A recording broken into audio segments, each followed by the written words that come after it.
From Hamilton Place Strategies in Washington, D.C., this is the HPS Insights podcast. Hello and welcome to HPS Insights. I'm today's host, Stacy Kerr, and Tony Fratto and I are truly thrilled to be joined today by Sonal Shah. Tony, this is a special conversation for us because you and I are both big fans of Sonal. Yeah, definitely. I think I first met Sonal back at the U.S. Treasury Department when I was walking in 2001 and got to meet Sonal and was immediately taken with her big brain, and it was I've tried to stay close to Sonal ever since. So it's great to have her on the show. Yeah, today. Likewise. Well, I'm going to give her a proper introduction here because, and I like to make these short and get to the conversation, but that is just not possible with Sonal because it's really her background in government, in the private sector, with philanthropy and the nonprofit spaces that make her such an interesting voice on our politics and on the economic landscape today. And that's the conversation that we're going to be having. But Sonal Shah is an international economist. She is the founding executive director of the Beeck Center for Social Impact and Innovation and professor at Georgetown University. Many of us, like I said, I know Tony and I are in this group, think of Sonal as a visionary.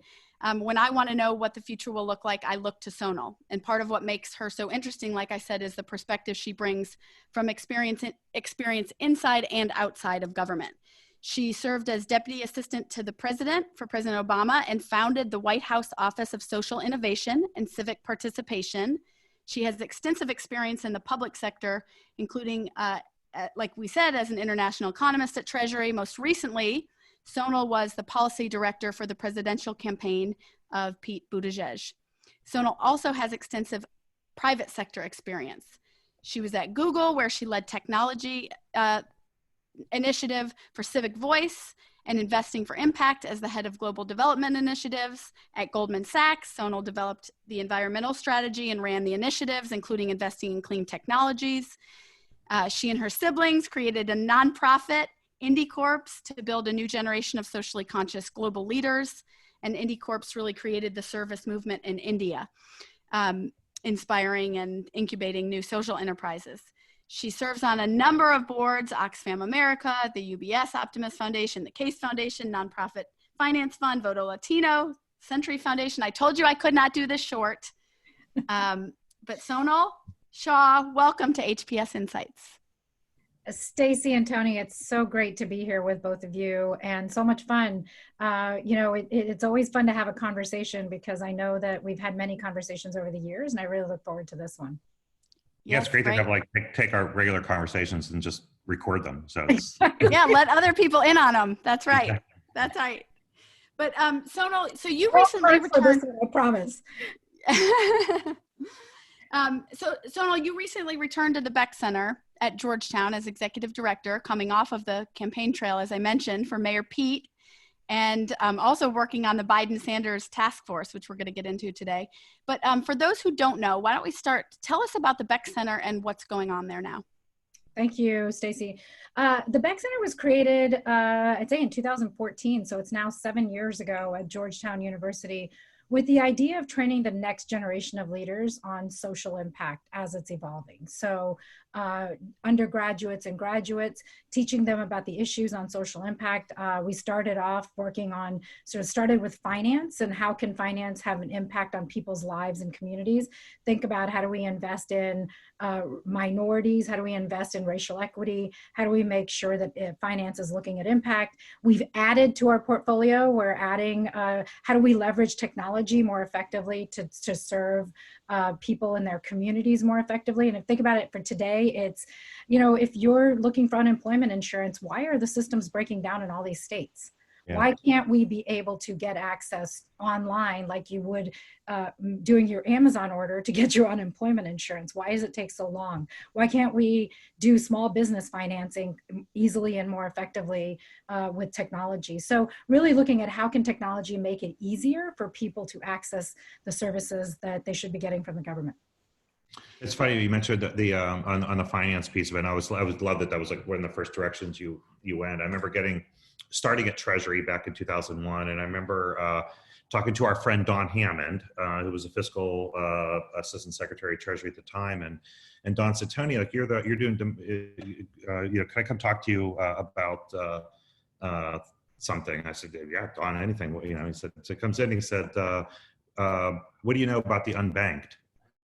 And so we started talking about the unbanked, people who don't have access to, bank accounts and credit. This is, early, this is now nearly 20 years ago, right? But talking about, we're just getting Social Security payments electronic, and there's large unbanked population. We're 20 years later, and with lots of evolution in financial products, and it's still an issue in, how, certain parts of our population are able to access ways of moving and saving the money that they earn. Exactly. So what kinds of things have you guys found? Still 70 million people do not have access to bank accounts. I mean, that is today in 2020 in our country, 70 million people still do not have access to bank accounts. Like, that is shame on us, right? When India has figured this out, when Kenya has figured this out, when Tanzania has figured this out, how is it that we can't figure out how to make that happen? So one of the things I'd say we're working on here, Tony, we're working at both at the micro level and at the macro level on this. So at the micro level, how do we make sure we can get access to finance to communities who are overlooked, generally not even thought about? And that's everything from like their $1,200 stimulus check to making sure that they can get lending in the marketplace. And what are the numbers telling us, and what should we be doing that's different, and sort of starting to change our brain to, this is not a group of people that don't know how to bank. This is a group of people that don't have access to it. Access, yeah. We generally come to, if they're poor, they must not know how to bank. What we don't think about is, if they're poor, the cost of banking is too high for them, and why aren't we able to make it more effective? It's not that a poor person doesn't know that check cashing is expensive. It's that they know that when they go there, they get a direct service. Yeah. And we have to sort of answer those questions, and not just dislike check cashing, but actually think about, why is it people are going there, and what's the transaction that they're looking for, and how do we provide it for them? And at the highest level, we're looking at, equity. Asset managers, very few asset managers are people of color. And in today's world, it's an interesting question. Can we not find Black asset managers or Latino asset managers that know how to do asset management? And is it because we can't find them? Is it because we're not looking hard enough? Or is it that they don't exist? We naturally go to they don't exist, but we don't actually ask the other questions. Yeah, and then what are you doing if they in fact don't exist? What are you doing to help to create a pipeline, or to create interest in those fields, because there is demand in those fields? Exactly. So no, let me just ask, sort of staying on this, but I think, in reading you hear the word inclusive finance, and it's hard to know exactly. Tell me, what does that mean to you? For me, it's much more in the focus of racial equity. How do we make sure finance allows people to build businesses, do savings, get access when they need it, in a way that is trying to look at overlooked communities? And I sort of say inclusive is, there are many communities, and as I just said, 70 million people who don't have access to bank accounts, and we don't actually include them in our thinking. We always sort of say, okay, let's build the products, and then let's see how we can get it to people that are poor or don't have access. But we don't actually say, how do we get them the access, and then let's figure out, how do we get it to everybody else? But we generally start with, how do we get it to the rich, and then we'll get the price points down for the poor, versus how do we start with getting it to the poor and then think about it where the price points exist for everyone else. But we don't do that. In Kenya, when they started M-Pesa, they actually thought about, how do I get ability for everybody to transfer money, especially at the poorer levels, and now everybody in the society uses it, including the wealthy. Yeah, and if people on our listening don't know what M-Pesa is, it's banking on your phone in Kenya. It's one of the remarkable things in places like Africa and other places where places that never had landline phones were able to do very sophisticated, not just communication and the ability to use smartphones, but moving money around with a mobile phone. So they leapfrogged the landline. Yeah. So Stacy, if I wanted to send you money now, I could just get on my phone and send it to you via M-Pesa. And I wouldn't have to have a bank account. I wouldn't have to have, a Zelle account or something else. I can just send it to you directly. We should be able to do that.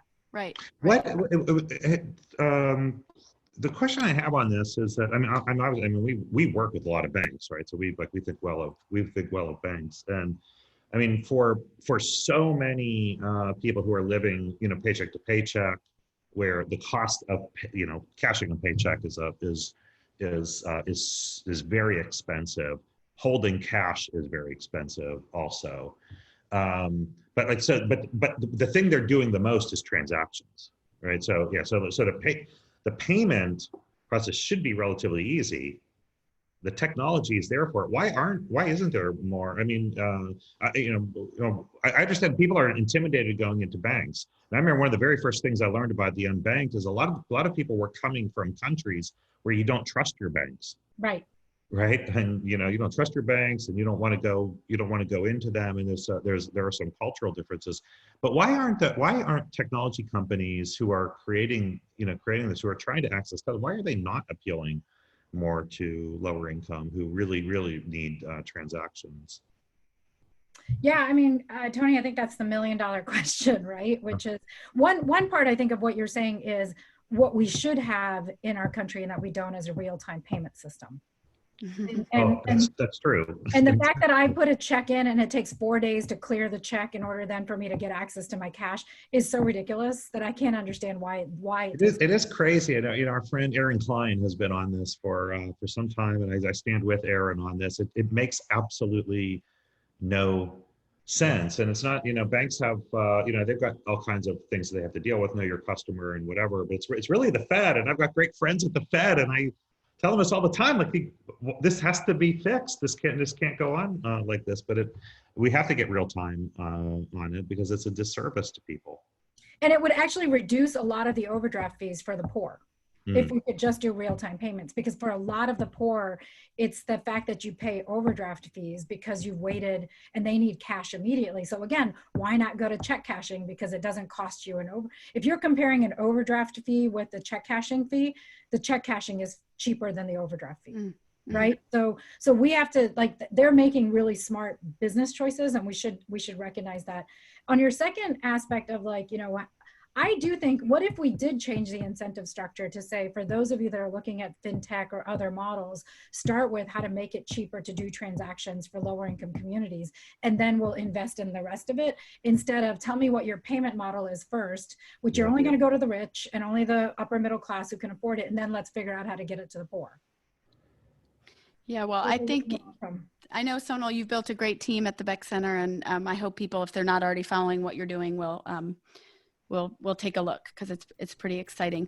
We're going to take a short break here, and when we come back, we're going to talk to Sonal about her role on the Sanders-Biden Taskforce, the policies we're starting to see come out of the Biden campaign, and we're going to talk about the current COVID response. You're listening to HPS Insights. You're listening to HPS Insights, a regular podcast from Hamilton Place Strategies. Be sure to subscribe to hear the latest from the HPS team on policy debates affecting the business and political communities. We're back on HPS Insights. Our guest today is Sonal Shah. Sonal, I want to turn to and get your perspective on the current moment we're in and the COVID response. And I think we're all pretty shocked and disappointed and very concerned. What are you watching, and what are you what's kind of most on your mind? It's hard to believe that it was just 3 months ago or 4 months ago that we seem to have stopped our economy and our society in the way we remember it. And for me, it was like just 4 months ago, where I was on a campaign, and now I was at home. 4 months. But I will say, I think the things that I'm watching are, one, a good reminder that this is a health crisis, not an econ crisis. And so it needs a real effective answer to the health crisis, so for us to address the economy. But if we start with as an econ crisis trying to address a health crisis, we're gonna have missed the boat. Yeah. And seeing this is in places like Texas, where I grew up, where my parents are, where we've reopened and now we're having to shut down again because you know, we didn't handle the health part, and we're now trying to. But where you see countries like Germany, you know, parts of the UK, Italy, they sort of dealt with the health, and now they're started re-engaging their economy. Japan and other places. I think it's important to recognize that part is important. And then the second piece I'd say, Stacy, is when we start rebuilding, we actually need to think about all the lessons we've learned this time and not just treat everything like the last crisis. Yep. So when we were looking at the packages from Congress, we were sort of dealing with the financial crisis in 2008, when this is not a financial crisis, this was a health crisis. And we took the same model that we had then and tried to apply it this time around. Yeah. We did prevent the financial crisis. Right. I mean, like, you know, but you're right. I mean, we missed the opportunity in a way. It was, I remember that time I was worried about how we were going to do on both counts, because I remember watching, I'm, you know, Italian American, and watching what was happening in Italy and thinking, wow. And I saw them do the complete shutdowns, and I thought, well, we're doomed, because if that's what it takes, because we're never going to do that, you know? And the truth is, we did do it. Like, we actually did do a lot of complete shutdowns. We just got tired of it. And, you know. Tony, I want to ask you both. What do you think? So I think I absolutely agree, Sonal. It's a health crisis, but it feels like all of a sudden we're not going to deal with the health crisis. We're going to sort of limp through until we get a vaccine, and that's going to exacerbate our economic crisis. And do either of you see us behaving any differently than the way that we are now? Well, I'm not seeing evidence that we're going to behave differently. I mean, maybe there are lessons learned in this, but just before we started the tape, I saw another, protest of people not wanting to be, forced to wear masks, and the governor of Georgia just prevented. It's mind-boggling, right? But prevented local officials from mandating masks in their jurisdiction. So there is a cultural barrier. I see it, but I don't completely understand it, because there are certain things that we need to do to protect all of us from this. And we did see some evidence of it. I mean, New York did very poorly and then did well. I mean, I'm in New York City today, and, the cases are very, very low, but they did, they started off with very bad, and the mayor telling people to, still go to restaurants, and it was bad advice, but they turned it around.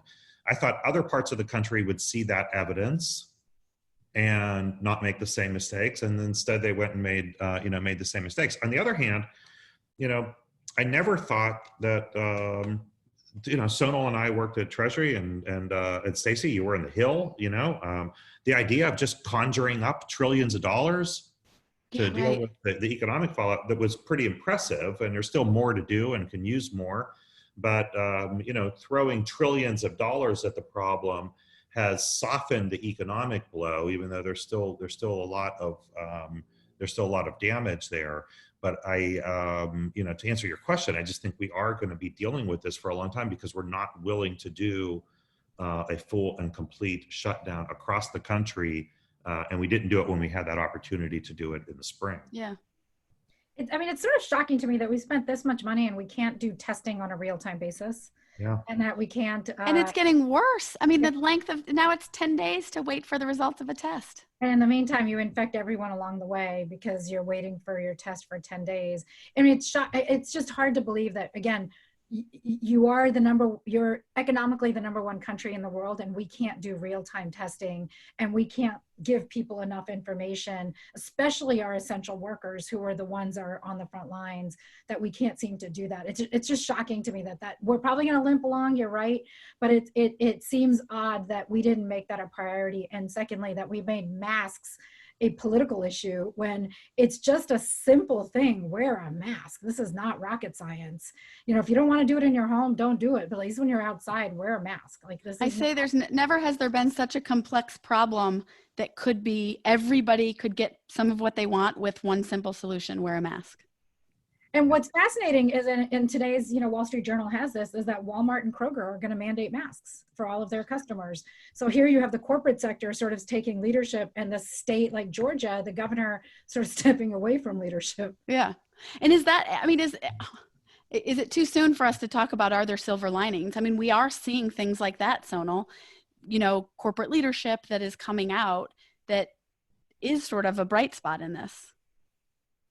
Right. I mean, I think we all wish that the government was leading, but we are seeing some leadership from some of those more non-traditional spaces. Interesting sort of where leadership is coming. Like, I do think a lot of corporate leaders are sort of thinking about this differently. They're like, how do I keep my customers safe? How do I keep my employees safe? You know, it's expensive for any company to have to rehire people and train them again and all of that. It doesn't come easily, but to keep that, hospitals are doing that, you know, with their own workers, and that whether it was the PPEs or other things. And it's interesting because corporations are looking at, like, how do I look at my whole supply chain? And how do I think about this differently? And how do I look at, you know, all the things that I used to think about in impact are now becoming sort of real as to how companies operate. And looking at the core of how they are operating. It's fascinating where that leadership is coming. And you see it in cities, sometimes city governments, county governments, state governments, and corporate. Like, you're starting to see it in multiple places, but it's not consistent. It's just everybody having to figure it out on their own, and unfortunately. Yeah. Yeah, and with a pandemic, where people are traveling around on you know, trains, planes, and automobiles, you know, you're only as good as your weakest jurisdiction, right? Your only location. And if people are going to Florida and coming back, or going to, you know, Myrtle Beach and coming back, it doesn't matter how good your home state was doing. So that's a huge challenge. It is. I mean, the way companies have been stepping up, they have different pressures, I think, than politicians do right now. So if you are, you know, Republican governor of your state, the far right of your party is telling you, don't infringe on my freedoms and order me to wear masks, you know, and you're more responsive to that, the poll of your party, than you are to the greater interest. And I think that's the kind of thing that we're seeing. CEOs are, you know, they can't have, they're not going to have employees walking out saying, I'm not coming to work because I feel unsafe and you're not protecting me, and customers who say, I'm not coming in because your workers are not wearing masks, and investors don't like to see that either, and the communities don't like to see it either, and that sort of broader interest. Whether it's you know, whether they're you know, they're good and you know, really, you know, want to be part of the solution, or if they just have those pressures. Either way, it's leading them to be a little bit more responsible than where a lot of governments are right now. Yeah. Well, let's turn to sort of the politics, because here we are with our presidential election in the middle of this, and you were right there, Sonal, as the policy director for Mayor Pete, and then you played a role on the, as I understand, the economic part of the Sanders-Biden task force. Can you talk a little bit about that? You all came out with a big product recently. Yeah. A lot of content in there. Can you give us? Sorry, 110 pages. Yeah, exactly. Yeah. I will say, just the economy one was not 110 pages. It was combined 110 pages, to be fair. You know, a couple of things. So let me just start with being on the campaign was sort of very interesting and very important, like to go through a primary and see where people's lives were. And the policies you were trying to develop, needing to link to where were people's lives, whether it's healthcare, whether it's education, whether it's childcare. All of the questions that people were asking were not big policy questions. They were like, how can my life get easier? Right? I need to go to work. I've got to send my kid to school. I've got to worry about college education, all of those things. Like, that's where people were. So I think coming to the Sanders-Biden Unity Taskforce, one, huge kudos to Senator Sanders and Vice President Biden for recognizing that we needed to bring the party together and really come to an agreement on, where are we as a party? Because, we all have differences of opinions. It's not like the Democratic Party is a monolith. It's like, we're in lots of different places. Pete was in one place, Biden was in another place, Sanders was in another place. Everybody was we had 27 candidates at one point running. So having a unity come together, the conversations were tough. I mean, I wouldn't say it was easy by any means. It wasn't like, hey, we're all going to agree to this. It was like, hey, we have this idea, we have these set of ideas, but we have to come to some compromise and come to agreements. And let me give you just a couple of them that were just sort of as examples. Sure. As we were working on the economy stuff, somebody brought up the idea and the question of farmers. And obviously farmers are super important, and many of them are going through a lot of really tough times, especially now, given that supply chains are messed up and they're growing goods. But one question came up and saying, what about Black and Latino farmers? Like, we don't know, very little of the money from the packages actually went to Black and Latino farmers. Can we make sure that there are, we have bills in there as we do the bill, make sure that there is money in there for Black and Latinos to easily get access to that money. Also, don't just make it easy for certain groups. How do we make sure we do that? That's an important question for us to be asking. And that was sort of a place where we came to compromise. It's like, yes, we hadn't thought about it, but let's put that in and let's make sure that that's in there. There were other places, and I'm not going to be specific about it, but where we didn't agree and we sort of said, okay, we're just not going to come to an agreement, but that's okay. We understand where the intent is. We don't always come to agreement on all of it. Yeah.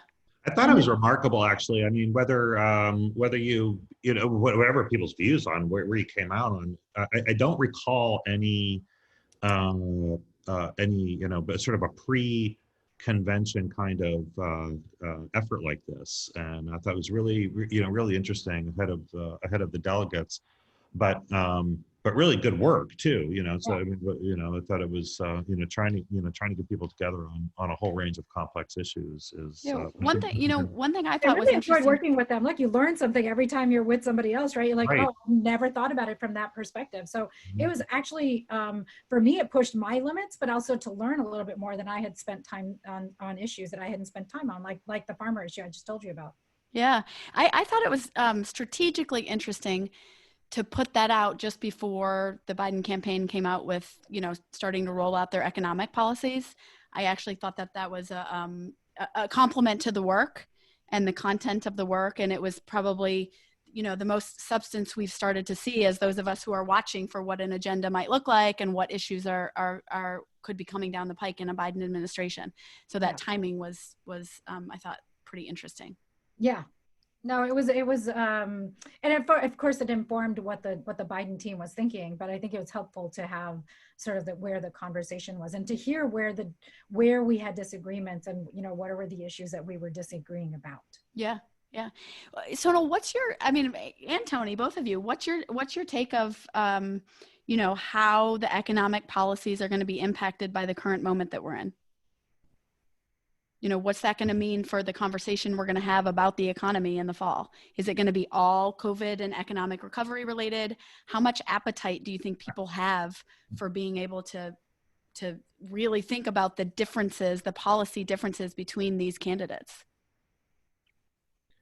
But I think there'll be a lot. I think the candidates will be very different. I mean, obviously, like their outlook and views on a whole range of policies will be different. And in the fall, I think next week or so, we're going to start dealing with another COVID package coming up, which is necessary. The way we always make policy in Washington is when the money runs out for something, then we can all get together, and money's running out for the COVID bonus, the unemployment insurance bonus of $600 a week, and so something needs to get done. But there are, for all of the really remarkable and timely response, right, to what happened, right? I mean, you can argue over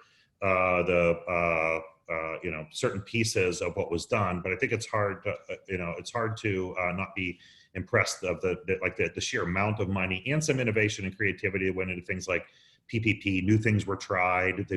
Everything was tried. Checks, bumping up unemployment insurance, the support for small businesses, medium businesses, market support. A lot was done, I think a lot was done with the expectation at that time that this is going to be over with in a couple months. And now we're seeing that this isn't going to be over with in a couple months. We have some long tail concern here for a lot of people, and we're back to work isn't going to be 100% back to work, and so there'll be a lot of debate here on what happens.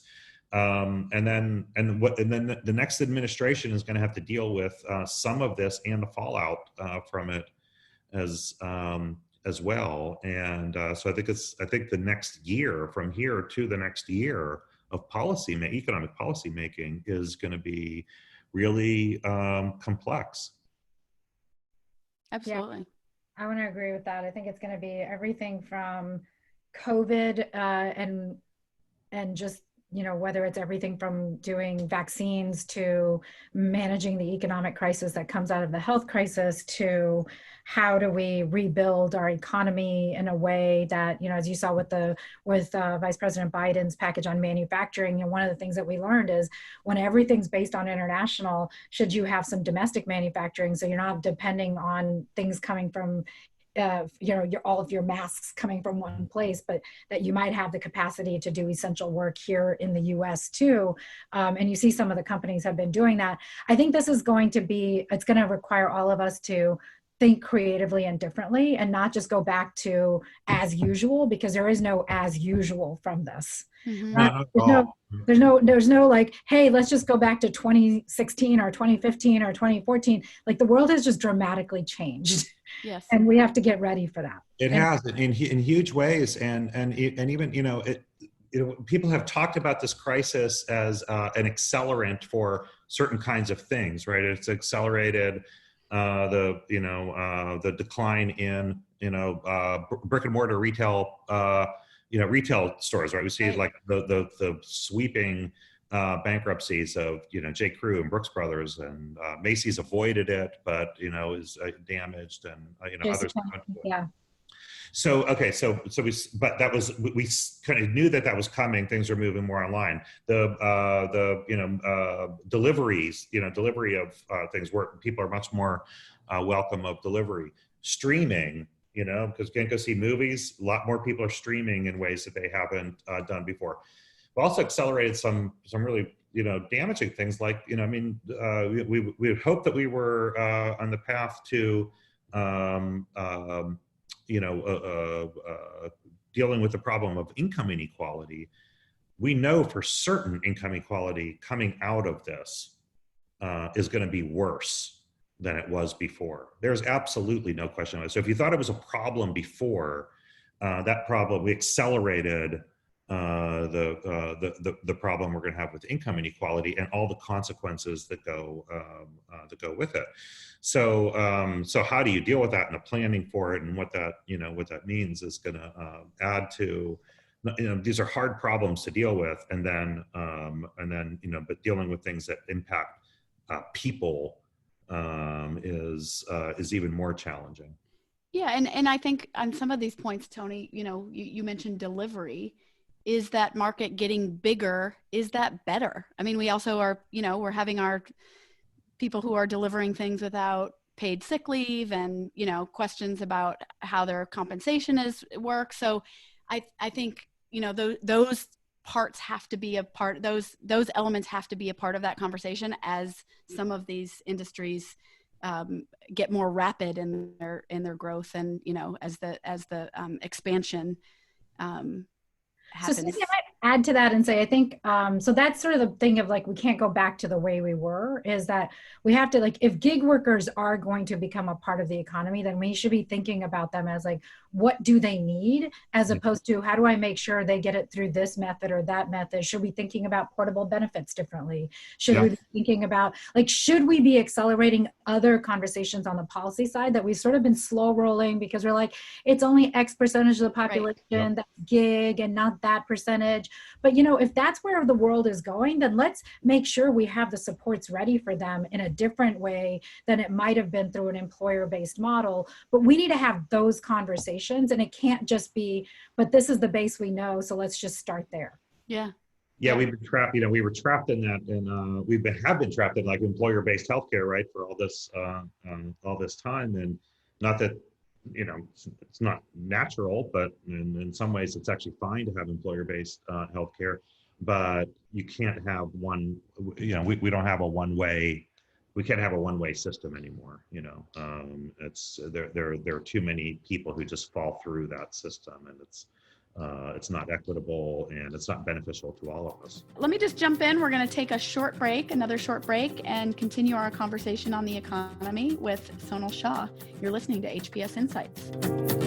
Every 2 weeks, HPS measures U.S. adults' feelings and expectations for the economy. The HPS Civic Science Economic Sentiment Index accurately measures movements in overall national economic sentiment and provides a more sophisticated alternative to existing economic sentiment indices. To learn more, contact us through hamiltonplacestrategies.com.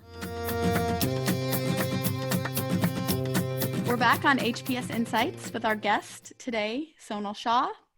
So we're talking about the economy, and Sonal, I want to get your perspective, because as I mentioned before, I think of you as a visionary, and you always have, you're always ahead of where I think the world is going. And I want to know if there are people or sort of new ideas, new people, new perspectives that you're looking at as it comes to this, as we think about the conversation on the economy.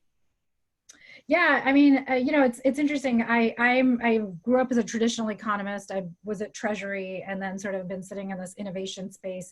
I will say, I think one of the things that I've learned probably over the last few years, in the last decade probably, is that we need new voices in the system. Like, we can't just be looking at the economy without new voices. And there's some very interesting conversations taking place right now amongst Black economists. How many Black economists are sitting at the table having conversations? Because their lived experiences are very different from everyone else's lived experience. And they're seeing the world in a different way, whether it's access to finance, whether it's who gets access to patents, whether it's, who's at the table and how do they think about housing differently. All of those questions, we need new voices at the table, and we've got to be willing to turn ourselves a little bit upside down. What if we got the model wrong? And what if we should be thinking about the model differently? Why not test it? Why are we uncomfortable with that? And I saw a couple of, Stephanie Kelton has got some interesting ideas that she's put out. We may not agree on everything, but it's sort of interesting to sort of take an approach and an understanding of where she's coming from on that. Mirza has some really interesting ideas on how to think about a 21st century Homestead Act that's slightly different, and how do we make sure we get equity and wealth into Black families. Like, there are so many different places where ideas are coming from. Lisa Cook on why patents weren't going to Black inventors. There's so many ideas coming out that we should be really looking at this from a different perspective, and this is our moment to do it. If we miss the point on racial equity, I mean, shame on us. I agree. Well, it's something that it's on our minds a lot too right now. We're working with a small group called the Sadie Collective, which is Black women economists, and trying to provide open doors for them and mentorship opportunities, and encouraging more people to more Black women to get into economics. So we're doing what we can to help with that, but it is a problem in the economics field. I mean, there is a concentration of ideas, and people wrap themselves around ideas, I think, sometimes without even fully understanding them. So testing them is so important. And I think about this period of time where we just went through, we did the right thing, right? We borrowed trillions of dollars to deal with this crisis. But I think of all the years that preceded it, where the idea of borrowing $1 trillion for investment, was always seemed to be too expensive, and if you could borrow, a few $1 trillion to spend right now, why can't you borrow $1 trillion to make investments in infrastructure, in health, in education, things that are going to have long returns and increases in productivity over time. So just like the concept of how much debt can we have? What's it worth? What is our debt worth? What do we get from it? And ways that we can do more with it to make society better, but also generate returns, better returns over time. And it'd be It'd be something if we were dealing with it sort of theoretically, but the truth is we have lots of empirical evidence on that. Like we know what happened to the United States after we had compulsory schooling. We know the long return on that. The highway system and rail system and port system that we built we are still reaping the returns from those investments. So there is a lot more that we can do. But getting more people, getting people in to sell those ideas, I think is really important. And what if we actually calculated the economic impact that could happen if Black women didn't have as many health problems because there's not enough health clinics in their neighborhoods or in their communities, and because the doctors, don't serve them. But if they were, and they could, and they weren't sick, and they could actually work more, just imagine the economic impact of that. That's right. And there's always been a view that, well, it's like it's their own problems, right? It's a problem that's happening somewhere else, and it doesn't help. How does it help me if we fix that problem? If the Chicago school system is only graduating, half of the number of ninth graders that entered, if the graduation rate is low in Chicago, what does that do what does that do to solve, for me? That's for them to take care of. And actually that's all of our problems, right? If it's health problems with certain parts of the community, or education problems in another part of the community, or dislocations in different places where people are acting in ways that are inefficient and non-economic, that's a cost on all of us. That's a productivity hit for all of us. It makes the country weaker. And so, so we actually do have a lot of self-interest in solving those problems wherever they are in the country. And you mentioned, Sonal, sort of the racial reckoning in this moment, and shame on us if we don't do this. I want to talk about another sector that has a role in this, where we're starting to see some change and some moves, and that's philanthropy. And get your take on, I've heard you talk, Sonal, about the role of government, the role of the private sector and nonprofits and their interplay, and, where innovation happens and government's ability to scale that. And I'm curious for your take on philanthropy in this moment, as it relates to, I think, racial equality, but also all of these societal changes that we're facing. Philanthropy has such an important role to play. And I think over the years, as philanthropy has grown, whether it's the Gates Buffett initiatives or whether it's others, the amount of money people are putting into philanthropy, this is the moment where philanthropy should be taking risk. Mm-hmm. Like, it is the riskiest capital that should be out there. And I think they take the least amount of risk. Right? They're like, if it's not evidence-based, and if it hasn't done all these things, if you haven't done all these things, we're not going to invest in you. That's what the government should do. Honestly, like, philanthropy should be taking as much risk as possible, which is why aren't we investing in Black economists, Black women economists? Why aren't their ideas being tested in cities and states? Why aren't we funding that? Why aren't we scaling where Black nonprofits or organizations have been working in their communities for years? Why aren't we scaling that? Why are we waiting for some, extremely, consultant-oriented, evidence-based policy thing in order to give them money to go do what they need to do, but instead fund them and saying, hey, well, a side-by-side fund next to you the ability to cultivate the evidence. But instead, we're like, once you have the evidence, come back to us, we'll fund you. That is risk-taking that, frankly, philanthropy should be taking. And that is a tax benefit you're getting, so use it to take that risk. It's not like you're having to spend taxpayer dollars for it. This is your tax benefit. Why are they that way? You sit on some nonprofit boards. I sit on nonprofit boards, and but you're right? It's hard for government to. I always even feel like government programs should be taking a lot more risk than they are. When government programs comes back and they tell me that, we've only lost this much money on this credit program, and I think, well, that's crazy. Why aren't you losing more? You should be doing on the parts that are more risky. But it should be the same with philanthropy. And philanthropy has to pay 5% of their endowment to get the get the tax benefit, right? Like, where did that come from? I don't know, but it seems arbitrary at this point, but that's it. And that's the big issue. It's like both government and philanthropy need to take more risk. If we want to get to outcomes in our society, we should pay for outcomes and stop paying for just programs.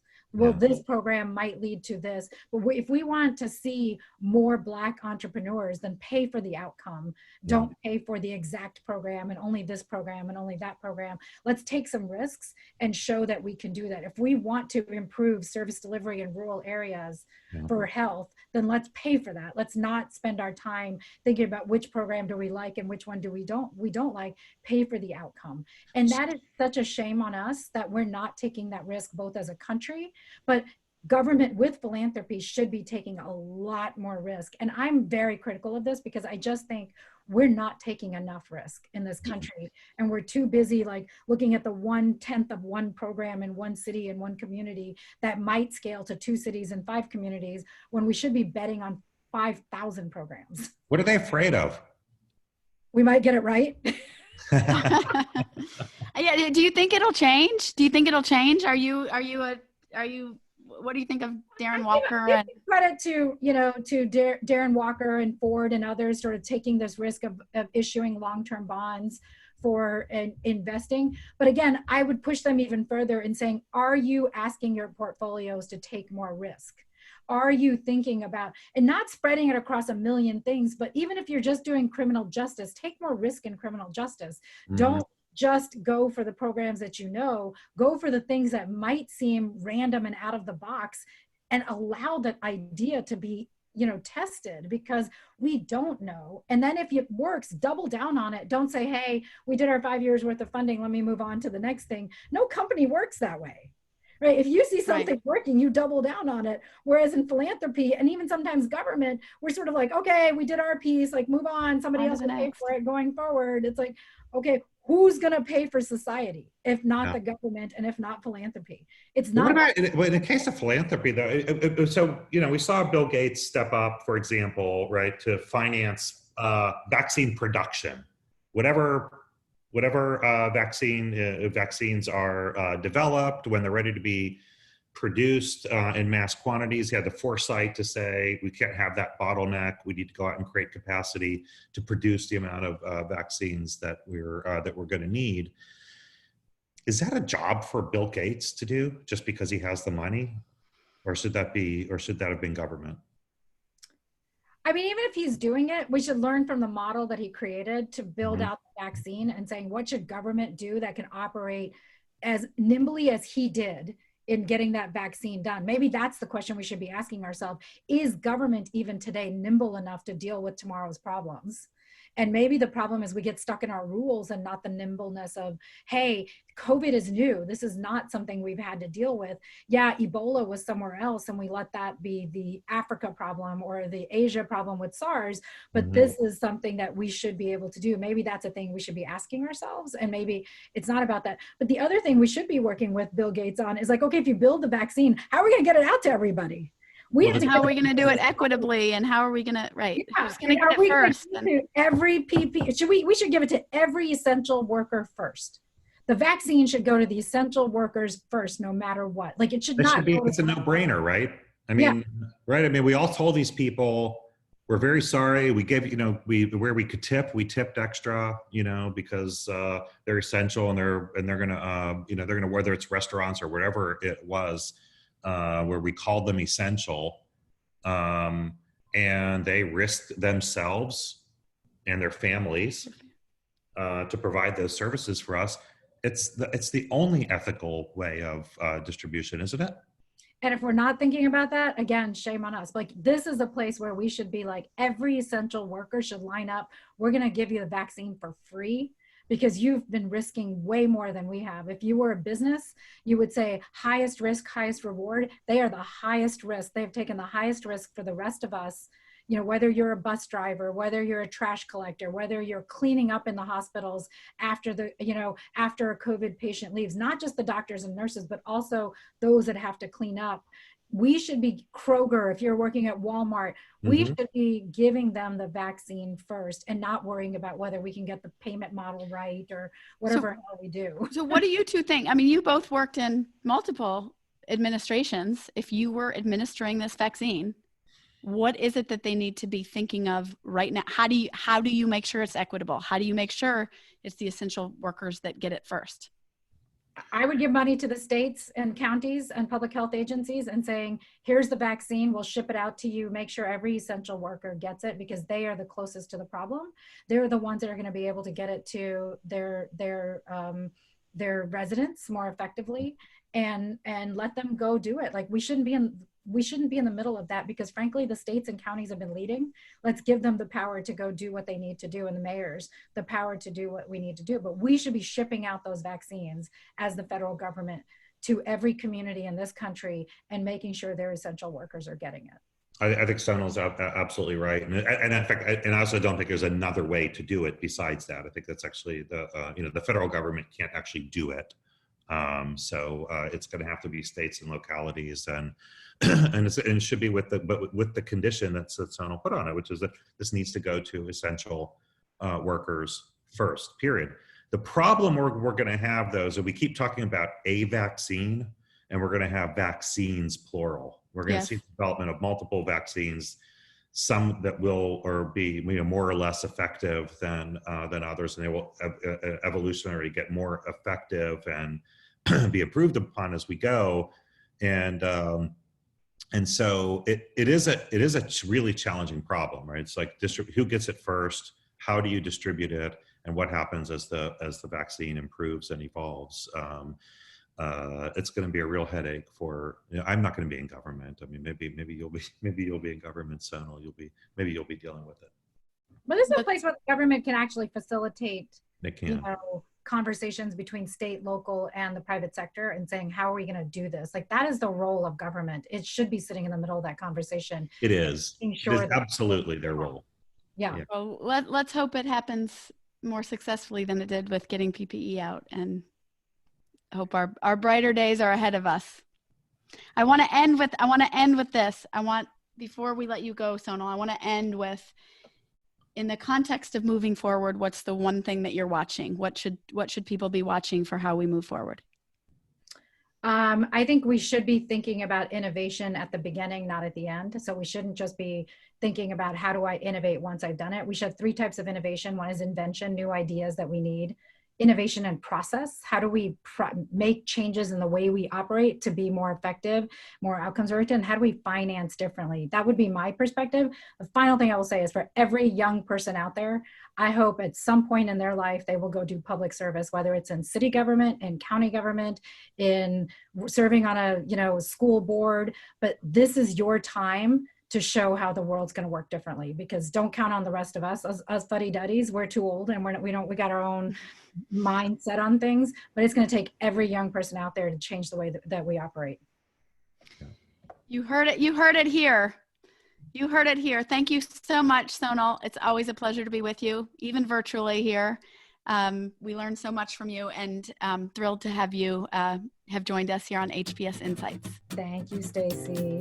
Thank you for tuning in to another episode of HPS Insights. Our very big thanks to the visionary Sonal Shah. You can find out more about Hamilton Place Strategies' work and our podcasts at hamiltonplacestrategies.com, or by following us on Twitter at HPS Insight. I'm your host today, Stacy Kerr. It's been a real pleasure to be here with Tony Fratto. As always, thank you for listening. Take good care. Thank you for listening to the HPS Insights podcast, produced by Hamilton Place Strategies. For the latest updates, follow us on Twitter at HPS Insight and visit us on the web at hamiltonplacestrategies.com.